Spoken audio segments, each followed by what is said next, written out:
Now, Russia has been linked to some of the largest hacks on U.S. infrastructure in the last 2 years. We were just talking about that with Jeff. In 2020, Russian hackers breached SolarWinds software to target multiple government agencies and more than 100 businesses.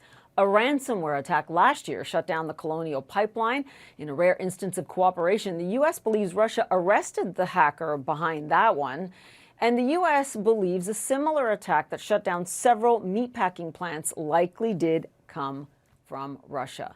Lior Div is the CEO of Cybereason, and he joins us now. A lot at stake here, especially when we talk about critical infrastructure. I'm fascinated by something that you told our producer, was that you believe that perhaps the cyber attacks are going on right now, but if the U.S. isn't disclosing many details about them, that they really don't want the conflict to escalate. Can you just tell us more about that? Yeah, so we see a very interesting situation that happened. We can start all the way from last year that, as you described, it was a massive year when it comes to cyber attack, all the way to SolarWinds, JBS hack, Colonial Pipeline, that all of those type of hacks came from Russia, specifically from the cartel, the ransomware cartel that's happening there.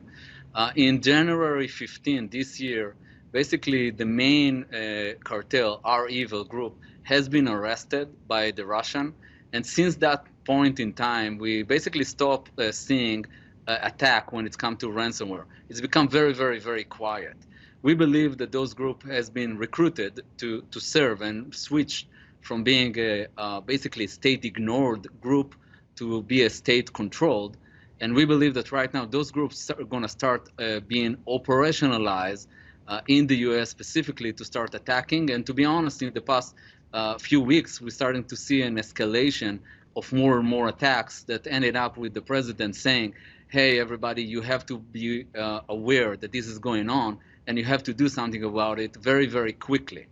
And what would be the key targets of those attacks? Yeah, so if you're going back to last year, it was one big espionage attack that I don't believe going to be kind of the main push from the Russia side of the house. And basically ransomware and the ability to create a push or a pressure on the economy in the US, this is something that we believe that's going to start happening specifically after the sanction that's starting to become more and more effective inside Russia. So I believe that what we're going to see is more ransomware attack here in the US, more targeted ransomware, that their job is to create pressure on a private company. And by doing it, it's basically create a pressure on the government here in the US. In terms of that pressure, though, do you think that they would escalate further to have something that would attack critical infrastructure, whether you're talking about water treatment plants or, as CNN has just learned, the fact that they were scanning some of those energy companies, or even something like, God forbid, looking at banks as targets? Yeah, so I think that for their point of view, there is no sector that it's off limit. And we saw it last year, all the way from a meat packing company, JBS, to the Colonial Pipeline that has been hacked and basically supplied the oil and gas to the East Coast. We know that the financial sector is getting hit all the time. We know that our financial sector here in the US is fairly protected and using modern technology in order to make sure that they are protected.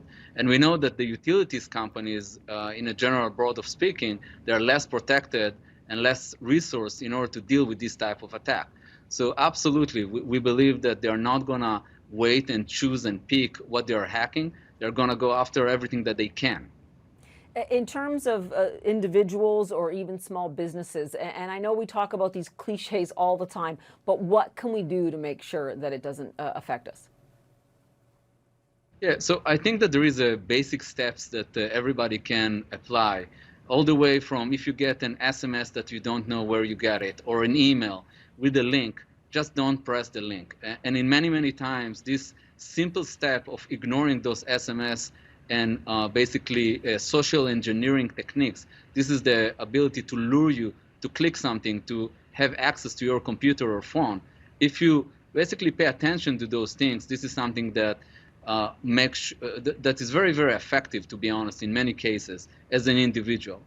When it's come to companies, I think that companies have to realize that they have to start realize using not an ancient technology like they used to be, like firewalls and antivirus, and actually modernize their ability to protect themselves using new technologies like EDR that the president talked about, and XDR as a mean to protect against these type of ransomware groups.